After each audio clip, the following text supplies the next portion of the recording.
U.S. Customs and Border Protection has seen a surge of dangerous drugs entering the border through Nogales over the past year. But they say they've recently come across something they've never seen before. News 4 Tucson investigator Cora Nylander looks into what it is and if it could be the next deadly drug on our streets. Well, CBP agents are used to coming across all sorts of drugs along the U.S.-Mexico border, but this is something they've never seen before. First time we've seen it here. Right now, U.S. Customs and Border Protection is on the front lines of a deadly fentanyl crisis plaguing communities across the country. A majority of the drugs are flowing through the Nogales border. Last month, CBP made multiple large drug seizures of fentanyl. Included in one batch, though, was something they've never seen entering the border before. We've been getting mixed loads for a while.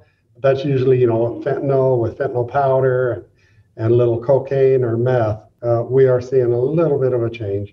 They came across this load of what's known as yaba pills, a mixture of meth and caffeine. According to the Department of Justice, it's popular in Asian countries and within the rave scene. Methamphetamine that comes from Mexico is in the form of ice and crystal meth is much more popular in this region and just as deadly. Captain John Levitt with the Tucson Police Department and local narcotics task force tells the News 4 Tucson investigators he doesn't believe the unusual drugs are a sign of anything significant to come. His team has not come across yaba pills in their investigations. Always be careful about what pills people are offering, taking, or have on hand.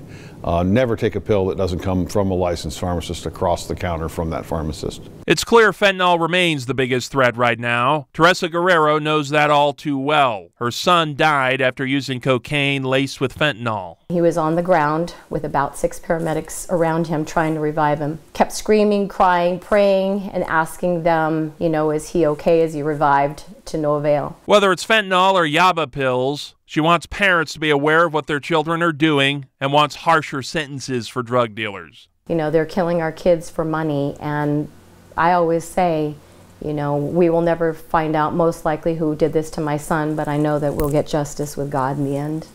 Even though mixing caffeine with meth sounds very frightening, John Levitt says he doesn't believe the caffeine actually does anything significant to increase the threat of the drug, just a very frightening marketing tool to younger people. Investigating for you, Cora Nylander, News 4 Tucson.